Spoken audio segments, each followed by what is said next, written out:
Your source for everything paranormal. Para X. The views expressed and the opinions given by the individual host and their guests do not necessarily reflect those of Para X, its affiliates, or its sponsors.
Merry meet and blessed be, heed the words I call to thee. Honour the old ones in name and deed, hearken not to others' greed. Pray to the moon when she is round, luck with you shall then abound. Respect the earth, the sky, the sea, as you will it, so mote it be. Welcome to Stirring the Cauldron on the Para X Radio Network. And now, here's your host, Marla Brooks.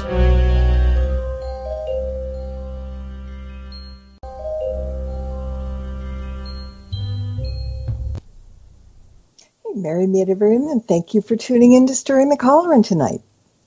Kevin MacLeod's Bathed in the Light was the opening song for the show, and when someone is the recipient of healing, they can actually feel the restorative power of that beautiful white light. My guest tonight is writer, artist, and psychic healer Joan Staffen, and over the years she's explored many different kinds of healing modalities, including psychic healing, yoga, and meditation, just to name a few. And tonight we're going to be talking about her new book, the Book of Pendulum Healing, which is essentially a way for you to chart your healing course for mind, body, and spirit. Now, if you have a question or a comment for Joan during the show tonight, please send me a private message in the Para X chat room. And if you need to find your way over here, we can be found at www.para-x.com. And when you get on the home page, just click on Chat Now. That easy. Joan, welcome to the show. Oh, I'm delighted to be here. Got my pendulum all wound up and ready to go. Okay, I have a savvy bunch of listeners who are both familiar with the terms dowsing or divining, and many of them own and use pendulums all the time. But it's never a bad idea to start out with some explanations just so we don't lose anyone along the way. So maybe you can tell everybody about pendulum divining or dowsing as you would. Well, it is an ancient art that is related to dowsing for water or minerals, but using a pendulum, which is a different tool, accesses the same information source, which is our superconsciousness and our subconscious. So when you use a pendulum, you're actually coming into alignment with your high self, and you're seeking answers. And the Book of Pendulum Healing has the chart.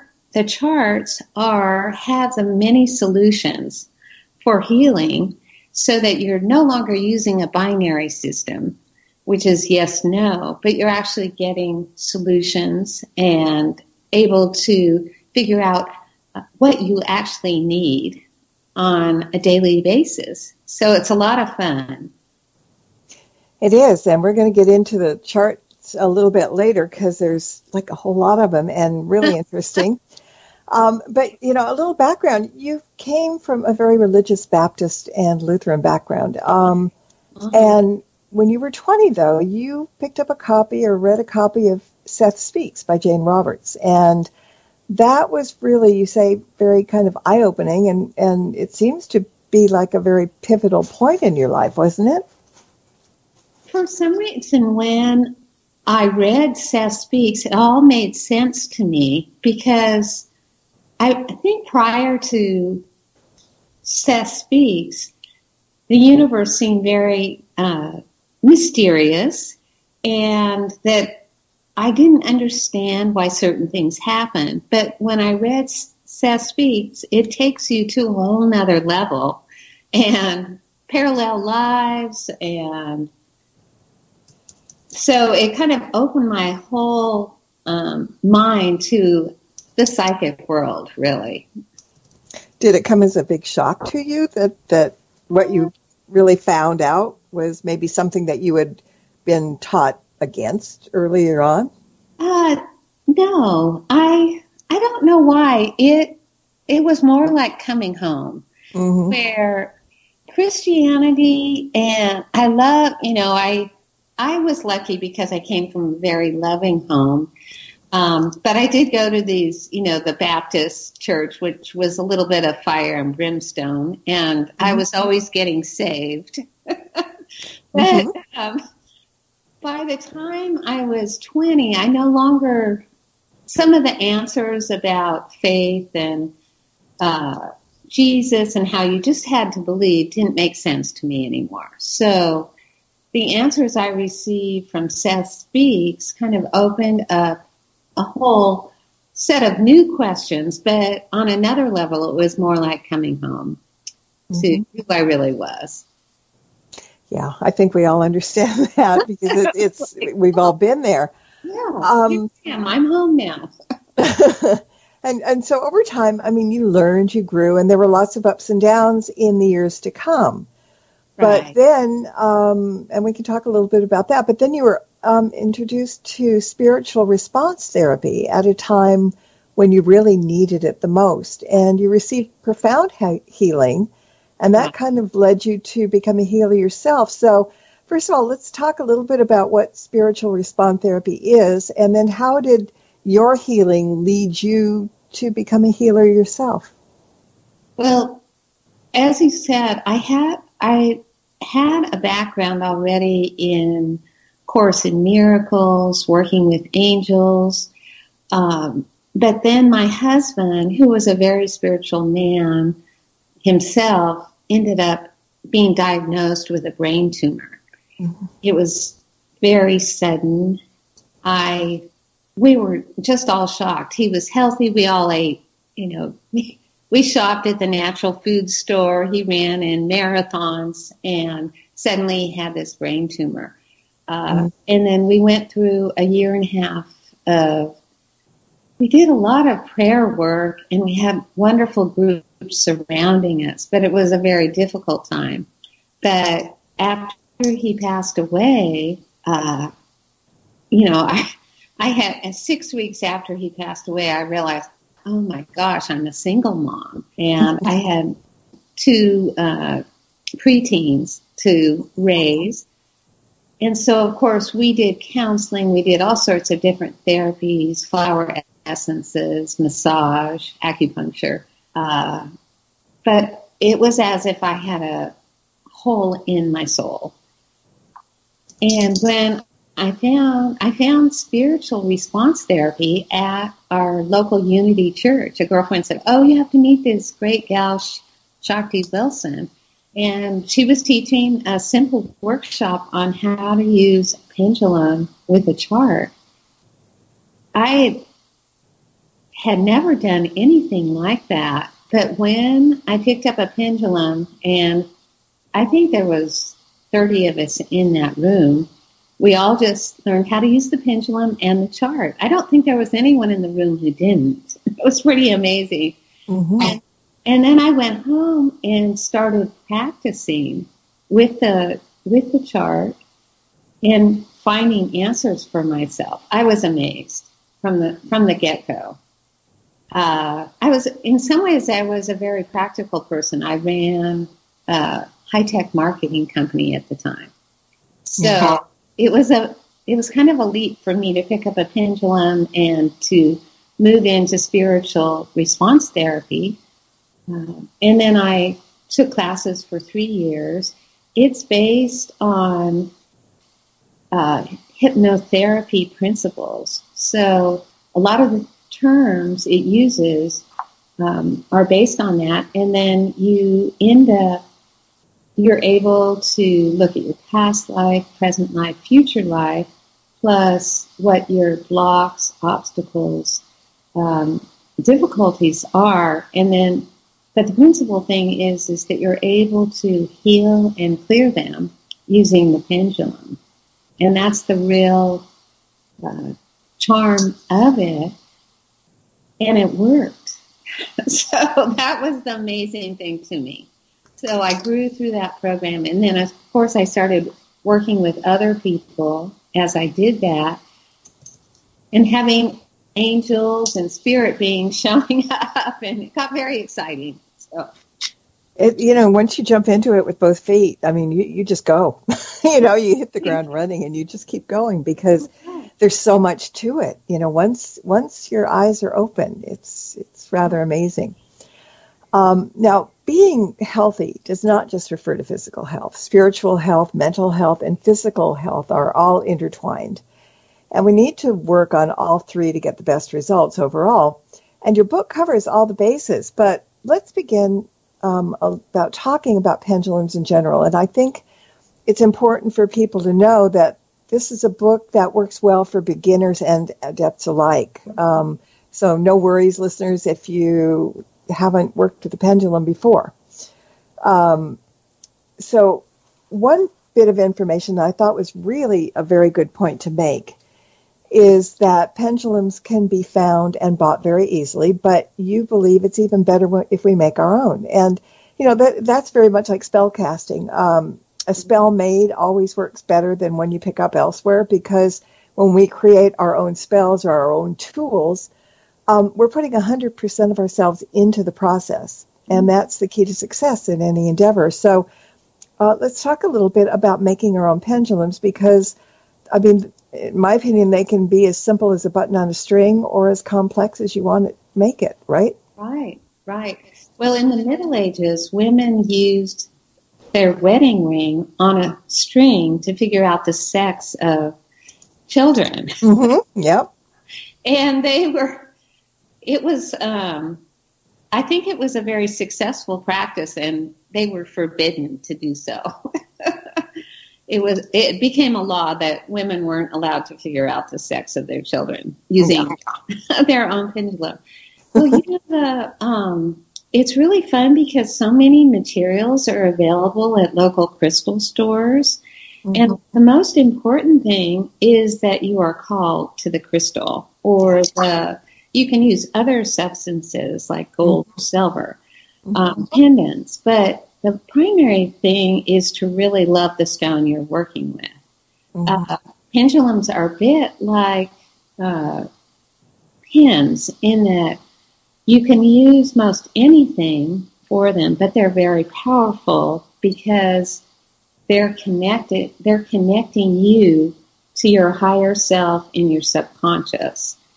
And so the most important thing is that you love your pendulum. And I've had, it's really been fun in classes I've given where people have made their pendulums. And so they have it almost becomes like a good luck piece also. So you carry your pendulum to find out answers, but it also kind of grounds you. When you're doing psychic work, it can be very grounding to have a pendulum too. So you can have a lot of fun making them. Yeah. And it, like I said, it doesn't have to be fancy schmancy. Suppose, and this is stretching a little bit, but suppose you go out in the backyard and you find a twig that you absolutely love and adore. This twig just is speaking out to you. You can, tie that on a string or fixate it on a string. It'll work just as well.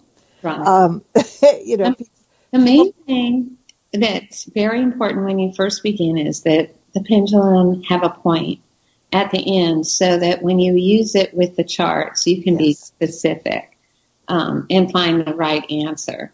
And when you're first beginning, even a very short chain will work because it seems like the energy, it's easier for the energy to be transmitted. So you can get very clear yes, no answers. And when you're using the charts. So you hold the pendulum with 3 or 4 inches of chain, and then you'll notice that you're not moving it. The pendulum is learning the signal, a yes-no signal, and that the energy moves through you and moves the pendulum. And the first time people see this, they get so excited. Well, I got excited again today because, as I said to you earlier, I hadn't used my pendulum in a long time. I didn't know if it was still speaking to me. And, I picked it up and I said, show me yes. And it got a little tentative at first, but then it grew and grew. And I said, okay, show me no. And it did it, it was like, revving itself up. And then I said, really show me no. And that thing went, boom. So, yeah. And there's a lot of ways to do this. And we're going to talk about some of these things. But I was curious, how long have pendulums been used for divination purposes as far as written history is concerned? Do we know that? Well, we don't really know that. Probably the last 800 years, there is a recorded history of divination, of using rods and pendulums for the last 800 years. Earlier art from China, probably Africa, and other places shows rods being used. But, pendulums probably have, I believe they've probably been used from the beginning of time by shamans. And because it's an easy form of divination, and once you are aligned, it's really rather amazing. I like using, when I first began, I used a pendulum with tarot a lot. So I would do a tarot reading, and then sometimes tarot, the cards would be mysterious to me. They wouldn't make any sense. But then I could use the pendulum to get far more precise answers. So when you can use the systems of divination together, and people who have been using other systems of divination can really take to a pendulum rather quickly because the channel's open. That's the main thing. Now, you mentioned in the book about testing people to see if they're actually able to dowse with a pendulum. And so is that saying that there are some people that just can't for whatever reason? Well, it's really funny. My sister, Therese, she would come to my classes and have a hard time using a pendulum. But over the years, we discovered her body is a pendulum. And so she can give you very precise answers to questions using her body as a pendulum. So the yes is like the nodding. Her body moves forward, back and forth. And the no goes side to side. Wow, I've never heard of that. That's really interesting. Right. You can, and then there's other hand movements you can use. Some people that's where they begin. And then the last time my sister was at my class, she was able to use the pendulum just fine. So it's kind of, there have been people, there's 2 or 3 people who are in our Santa Cruz dowsing group who have never been able to use a pendulum for dowsing, but they already seem to have their own internal system.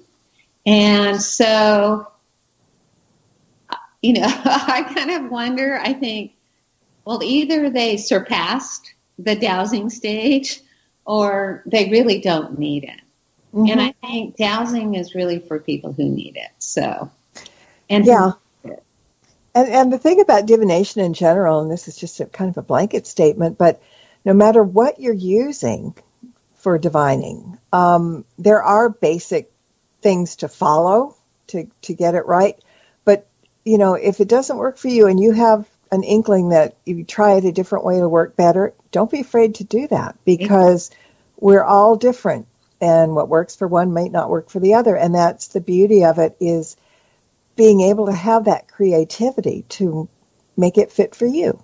So exactly. Just had to throw that in. Yeah. I love a lot of different divination systems. And I think it's really fun to explore. So you can, some people end up making their own angel cards or their own tarot cards and things like that. And that can be a very powerful tool also. But the reason I love the pendulum is that once you learn how to use it, which isn't difficult to learn, and once you practice and you use it with the charts, it's amazing. It can be very precise. I had to go to the dermatologist today, and I don't like going to the dermatologist. He's a very nice man, but, we're California people, and we had too much sun when we were children. Right. Yes. And so today I actually used the pendulum on my my little spot on my arm, and it was just interesting, and I just allowed it to twirl and do its thing. And then I cleared my chakras. I made sure all my chakras were cleared. And then I, brought in the white light all the while. And then when I checked the charts afterwards, it said, it just said healthy living. I got that today too. Honestly, when I was trying to figure out the charts, I just put it there and said, okay, just point at me, to show me where to go. And that was the thing that came up for me too. That's a good thing. Right. And, I don't know, most people know this, but if you exercise, eat well, drink enough water, and get a little sunshine, stay connected with people, have your groups, most of all the chronic diseases can be avoided in this lifetime. It's like if you do all of those things, like 80 to 90% of all chronic diseases can be avoided, which, thank you, God. Can be avoided and maybe helped, even if, you have a chronic disease. You can help by doing that. So, yeah, and this is what all this is about. Now, you gave 7 reasons why we should learn to use the pendulum in the book. And number 4 comes out because it says when you take time to center, ground, and use your pendulum, you'll find that you're naturally connected to a higher power.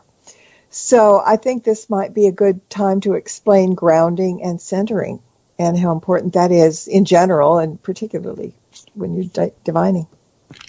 Well, when I was at Unity Village, I had this great minister who used to yell at all of us, and she would say, "Don't leave home without prayer."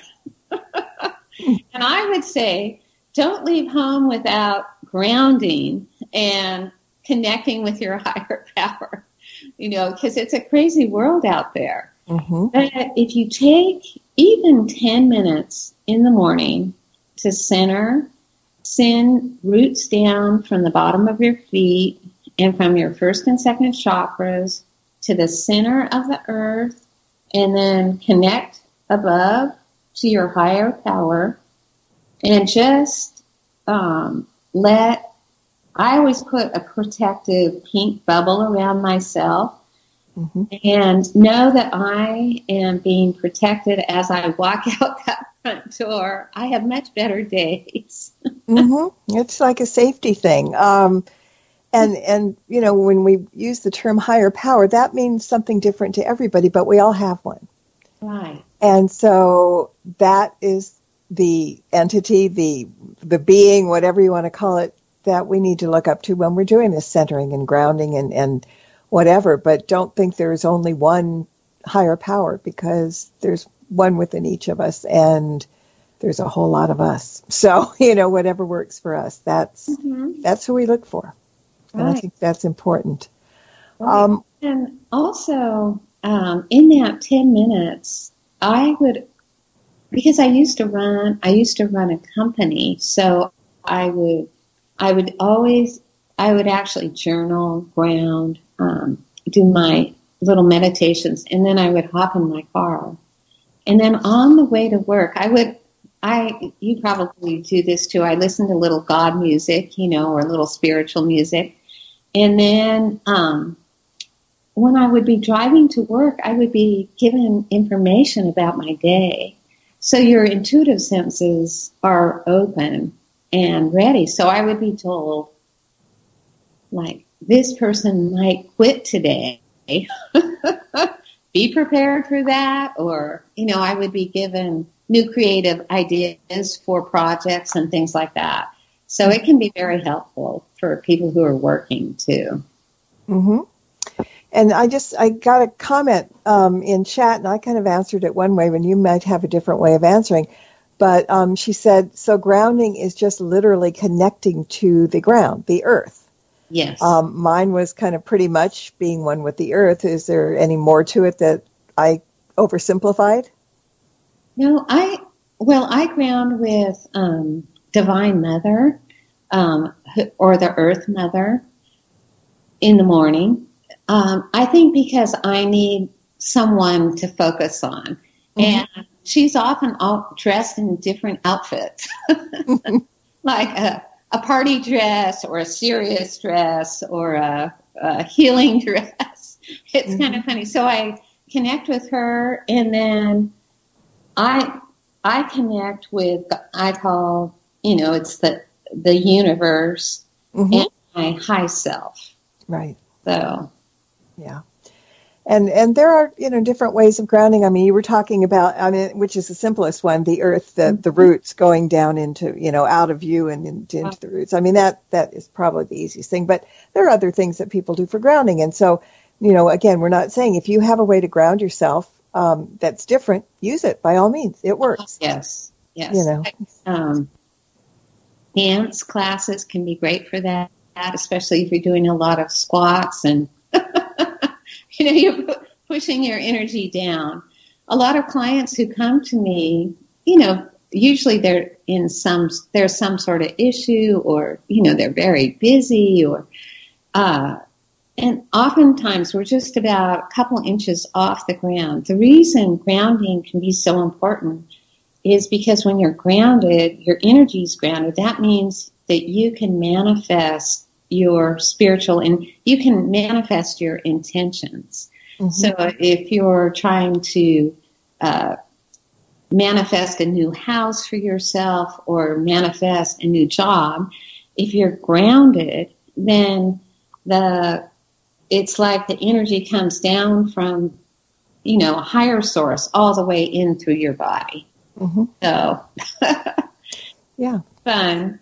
It's simple, it's amazing, and it really works quite well. All right, we're going to take a quick break, and when we come back, we're going to talk a little bit more about pendulums, how they work, how are they guided, who do we call on for help, do we, blah, blah. So anyway, everybody, hang on. We will be back very, very soon. Don't go away. There's more Stirring the Cauldron with Marla Brooks right after these important messages. Red, where are you going? I'm going back to the paranormal view, back where I belong. Please, take me with you. No, I'm through with everything here. I want to see if there's something left in life I haven't explored. Do you know what I'm talking about? Oh, Red, don't run to them. They talk about ghosts and hauntings, UFOs, and all kind of supernatural scary stuff. You'll never understand, will you, Scarlet? No. Well, that's your misfortune. Red, if you go, where shall I go? What shall I do? Frankly, my dear. Line. Oh, you gotta be kidding. That's the Paranormal View with your host, Henry Foister, Jeffrey Gould, and Barbara Duncan. Every Saturday night at 8 p.m. Eastern, exclusively on the Para X Radio Network. Missed an episode of Stirring the Cauldron? Then be sure to check out marlabrooks.com and check out the archive. And while you're there, check out Marla's weekly Witches Oracle card reading. Explore the site to find many great resources, such as information on tarot, oracle readings, metaphysical consultations, and links to all of Marla's books. That's marlabrooks.com. Welcome back to Stirring the Cauldron. Once again, here's your host, Marla Brooks.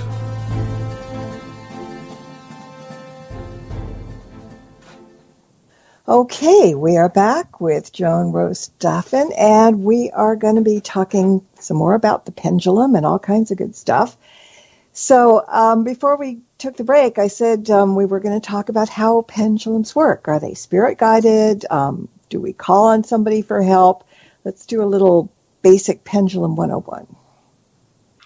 Well, I believe that it's really important to be grounded and clear yourself and be connected with your high self, because you want to make sure that you're bringing in the information from the highest source. And so when you're grounded and you're clear and you're ready to use the pendulum, you are bringing in the information from your superconsciousness and your subconscious. And also, you are tying yourself into, it's like the universal internet. Good way of putting it, yeah. And so the pendulum, using the pendulum, you will find after you practice, and especially if you practice with the charts, that, you'll have friends who call up and they'll want little healings or they'll want little readings. And you will actually be using what we call remote viewing. Your consciousness will be connected with, the spiritual internet, and you will be receiving information about your friends to help them and being able to actually do remote healings and readings. So I find that just fascinating. Marla, you probably know about Russell Targ and the work he did at the Stanford Research Institute with remote viewing. Mm-hmm. Yeah. And then they used it with the government, the United States government, and the military. And we were in a race with the Soviets at that time, using psychic skills. But what I like about Russell Targ's work that he talks about is he kind of explains it in a very this great ability to use remote viewing in a very logical way. So when you use the pendulum, in some way, you are learning how to do that. And then after you have another level of this, of using the pendulum, is most master dowsers become much more clairaudient and clairsentient, and you're able, clairvoyant, like right at my stage of development, I actually, when I'm using the pendulum, I hear answers. I kind of see little videotapes. I'm connecting on a higher level. So it really helps develop your psychic skills. Yeah, well, once you stick your toe in the pond, it opens up a lot of doors. Right. So let's say you've had that experience. I'm sorry, what? I'm sure you've had that experience. Yeah, once you knock down that wall, all hell breaks loose in a good way. if you know what you're doing. Yeah. All right. So let's say that somebody has never used a pendulum and either goes out and gets one or buys one and makes their own or whatever. Now they're sitting there, pendulum in hand. Mm-hmm. What, I know this, but you can explain it. What do they need to do to connect with the pendulum? How do they know? Like I said earlier, I told mine, show me yes, show me no. Let's go through that process so people know how to work with it. Well, I did design the Book of Pendulum Healing to be a workshop in the book. Mm-hmm. And so it has step-by-step instructions with charts, which I think can be very helpful. Mm-hmm. And then also later on in the book, I tell people how they can start a group. They can do this with friends, which I think really helps when you're working with partners or with a small group. Then you can teach each other, and as you're working with the system, you're able to have your friends verify information and clarify. The pendulum itself, to me, I've had some really funny experiences with them. Sometimes when I'll walk into a new age store and all the pendulums will start moving. They all want to go home with you, and it's really cute. But you can, pick up one of the pendulums and you can actually see, like if you have a pendulum in a neutral position and then you put it in front of another pendulum, you'll see which ones start reacting and getting all excited that you're there and want to go home with you. So it can be kind of fun. You can, when you pick up the pendulum, as I said before, if you really like the color of it, the feel of it, and you just know it's your pendulum, that's, of course, the best pendulum to buy. Mm-hmm. Then when you use the pendulum with the chart, sometimes the pendulums don't want to follow instructions. So you have to almost train them like you would a puppy. So you say, this means yes, and then your pendulum, oh, okay, this means yes. And in my system, that's like when you nod your head, it's going to and fro your body. And then no is, like you're moving your head back and forth and your pendulum's following your head. It's no. And you have to train them with these signals. And once you and your pendulum are on the same page, you'll start getting more, the answers will be more clear. And then sometimes your pendulum wants to give you 3 or 4 answers, and you have to say, I need the most important answer. You need to, sometimes your pendulum won't move, and that's usually you need to go back to your question. What is the question you're asking? And sometimes if you examine your question, maybe it's too broad. Maybe you need to be very specific in your questioning. And I talk a bit about having to really clarify. Sometimes it helps to write your question down. And then because it's in black and white, it's more grounded. And, and there's also a way to do healings and readings in the book, too. So it has a whole chapter on that, and it gives you a form to follow that's very helpful. Yeah, it is. It's a very thorough course, so to speak. I've got 2 questions from the chat room. Okay. The first one, she wants to know, if you buy a pendulum that is already made, do you have to clean it like you do with your stones and your gems to get any bad energies off? Idea. I think it's a great idea. And you can do that through the use of just running it under like warm water. You can put it in salt or in sunshine. I know various people who work with crystals have different methods. Yeah. But I think it's always good. And even just holding sometimes I just like talking to my pendulums and saying, hello, I'm so glad you're here with me. We're going to have fun.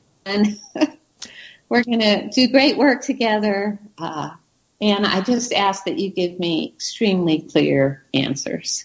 Yeah, and the other thing, too, after you run it through water or cleanse it through the sun, and we sometimes do it the full moon, but it's really, I think it's important, too, to hold it in your hand and put your energy, let the energy from your body flow into the pendulum. Right. And it can do it back, depending on the stone and, the nature of the stones or whatever. So it's a two-way thing. But, with all our tools on the witchy side, we always cleanse with any number of things. It can be incense. It can be sea salt. You don't want to use salt on crystals or anything to scratch them. But you also, then you just hold them and you get acquainted with them and you put your energy into them and they work so much better for you that way. Right. And it's funny because after a while you'll start hearing things. They talk to me also. They'll start talking to you, which is really kind of cute.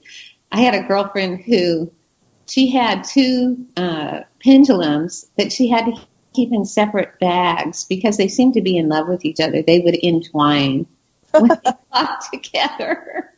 So she would have to put it in separate bags. It was very cute. Put them each in the naughty corners on their own. Yeah, that works. They seem to like each other quite a bit. Well, that's good. Yeah. And a question in the chat, another question says, can you mentally connect with the pendulum via words? And I think you pretty much just answered that question, right? Oh, yes. Words have power. We all know that. We know that. Yes. And intention and words and also the heart, because the heart is the most powerful of all. So, yep.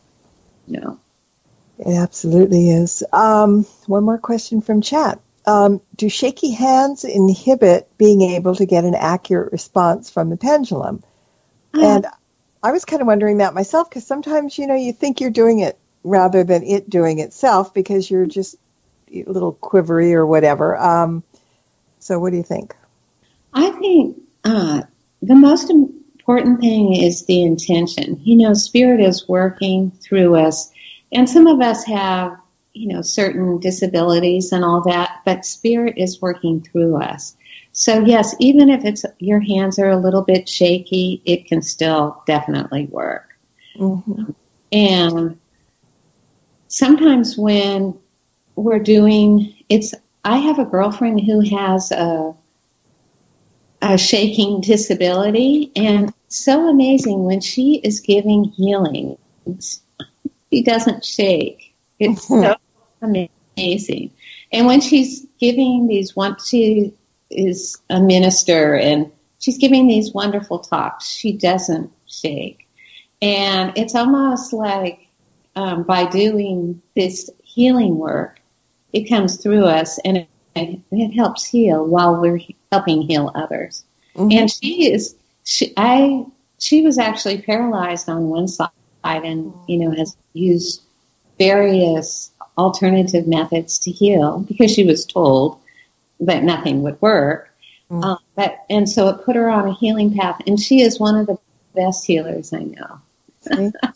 If you get involved like that, you always get something back. You really do. Yeah. And one of the things that I was doing, some days you're a little more quivery than others. You might be hyped up about something or mad about something, or, you grab the pendulum to find an answer and you're really mad. But what I do when I'm kind of like a little dithery in my hands, I'll put my elbow on the table and then hold the pendulum. So my arm is solid. My hand isn't going to really shake if you put your elbow down. Right. And just let it hang, as opposed to holding your arm up in the air, then, you might sway or something. But I find that kind of takes away any thought about, oh, am I doing this? I'm making it do it by myself. I mean, it's kind of, people think sometimes the pendulums are like the Ouija boards, that people push the Ouija boards around, maybe not even on purpose, but you're doing it by yourself. But I think in both cases it's energy. And it's how you kind of focus and make it work. Exactly. So, yeah. All right. So we talked about the healing charts. Now, people can, like, I opened the book, and here's the charts. And so I was trying it out. So I had one hand holding the book open, and the other hand, with the pendulum. But it might be easier to either take a picture of the charts or something, or I don't want to. The book was actually meant to be bent and folded and to lay flat. So it has a special binding. Okay. And so you can be a little, you can make it lay flat.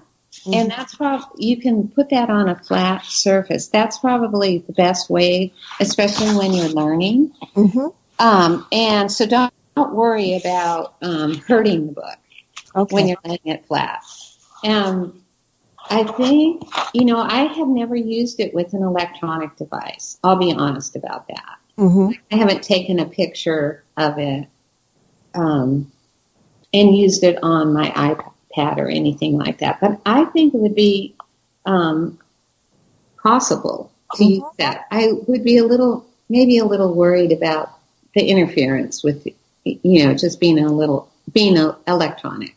So, or you could take a picture and then print it out too. I mean, there's a lot of ways to do it, but I was worried about bending the binding, right? Which is why I didn't do it. So I'm really glad I brought this up, and now I know, and everybody else knows that they're in there for a reason, and you can bend the book and lay it flat, and that'll work. Yeah. Yeah. Good. Thank you. That saved a lot of headache and be trying to figure it out. Right. Now, you also explain in detail how the readers can make their own intuitive healing plan, which, as the subhead of the book says, the purpose of the book is to chart our healing course for mind, body, and spirit, and have a sample in the book also for readers to build their own from. And this is pretty much the core of what this is all about, making a healing plan and seeing it through. And that can be absolutely life-altering, can't it be? Yes. My experience with, traditional and non-traditional is that we tend to give our power away. Because, we're all trained to give our power away. Let's put it that way. Yeah. By actually creating your own healing plan, you're taking your power back. And you're using your power to decide what is right for you. And I think it is extremely powerful. Having said that, I use both traditional and non-traditional healers. I just believe in using everything you can. Yeah, exactly. If you have an issue. So, but the plan is, it just actually filling it out. You'll be amazed. I mean, people will be amazed by, they're probably doing a lot of the things already. But by putting it in an organized fashion, you realize, I really am taking good care of myself. And I really am growing in this area. It also has some questions in there, like fun things. Part of the healing plan is having fun. Mm-hmm. So you're supposed to have fun every single day. You're supposed to have wishes, and you're supposed to see the gifts. Mm-hmm. And sometimes that can be harder than other times. But if you if while you're going through a healing crisis, if you can keep that in mind, then you can get to the other end. I think that's the hardest part. Mm-hmm. Like during the time my husband, my late husband, had brain cancer, we would actually get out of the hospital, and 2 weeks later we went on some very nice adventures, like to Hawaii. We went to Big Sur. We went to Calistoga and Tahoe. And it was so important because we were always hoping that he was going to heal 100%. Mm-hmm.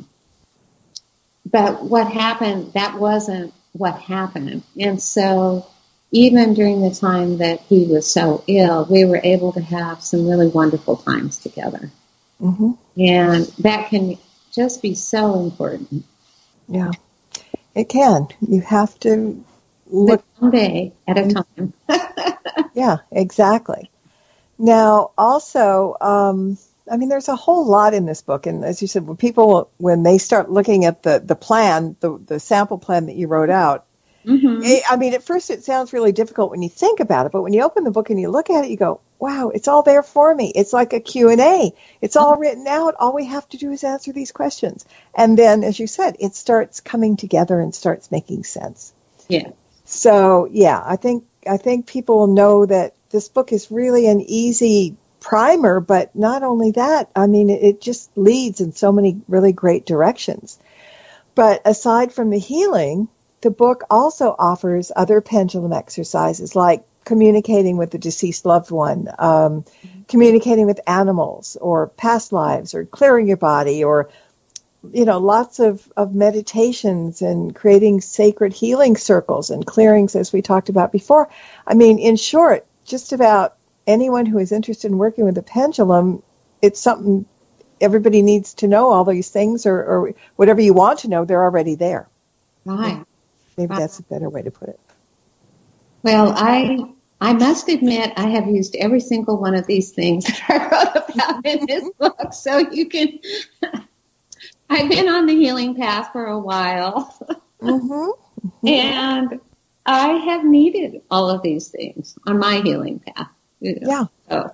Well, you do. And you don't, the charts are really, really helpful. But if you're familiar with pendulums, for example, and you just have a quick question, just pick it up and ask. It's that simple, because once you figure out what is yes, what is no, and I always throw in a maybe too. Uh-huh. You can give them, instructions as how deep you want it.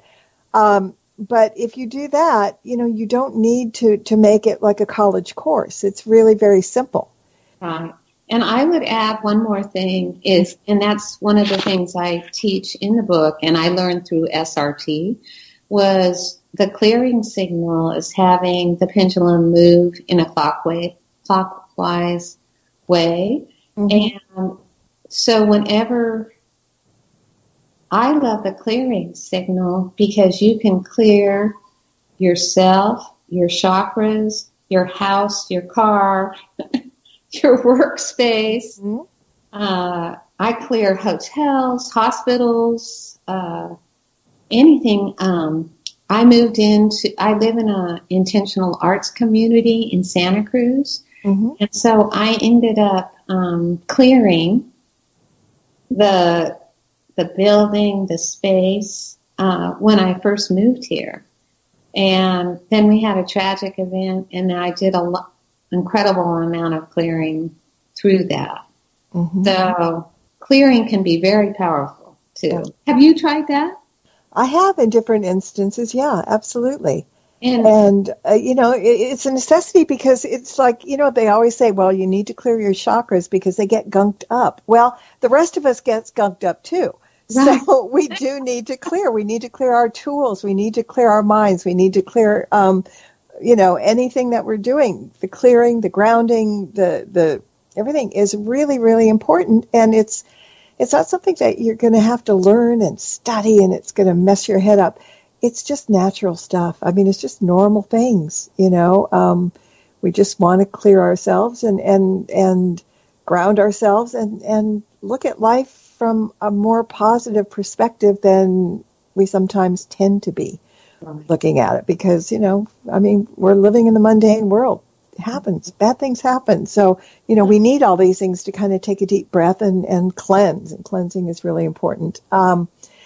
But also for people that may not be able to do their own healings, you do psychic healings and you offer workshops. You have several other books and a blog, and people can find out about all of those things at your website. So give everybody your website and let's talk about the healings and the workshops for a minute before we have to run real quick. Well, I love doing healings. I can be reached at my phone number, which is 831-251-0866. And of course, I do remote healings. They can be very powerful. Mm-hmm. To find out more about those healings, you go to my website, joanrosestaffen.com. And the blog is also there. And there's a little video that I made about another book, but it shows a lot about my readings and my healings and introduces some of the people who I've actually done healings and readings for. Mm-hmm. And then I'm also on Facebook under Joan Staffen or Joan Rose Staffen Books, Art and Books. I'm also an artist. So you're all over the place, but you're really easy to find. And you do have other books other than this one out there. So I guess the website is a good place to start and pick it up from there. Right. And love to hear from anyone. There's a contact form. And so if you have any more questions or any ideas, and the book is also sold at your local New Age bookstore and also on Amazon, the Book of Pendulum Healing. Perfect. Well, thank you so much for joining us tonight and sharing your wonderfully interesting and informative book. We all need all the help we can get, and you make this kind of painless, so that's great. And stay on the line after we leave for a second. And in the meantime, I want to thank everybody for listening in as well. And until next time, everyone, blessed be and merry meet again. Good night. Thank you so much. Thank you for tuning into this episode of Stirring the Cauldron with Marla Brooks. Please join us again next week at the same time for another great guest and more cauldron stirring. Any rebroadcast or other use of this program without explicit permission is strictly prohibited. Copyright 2019. The Mysterioso March by Kevin MacLeod is licensed through Incompetech.com.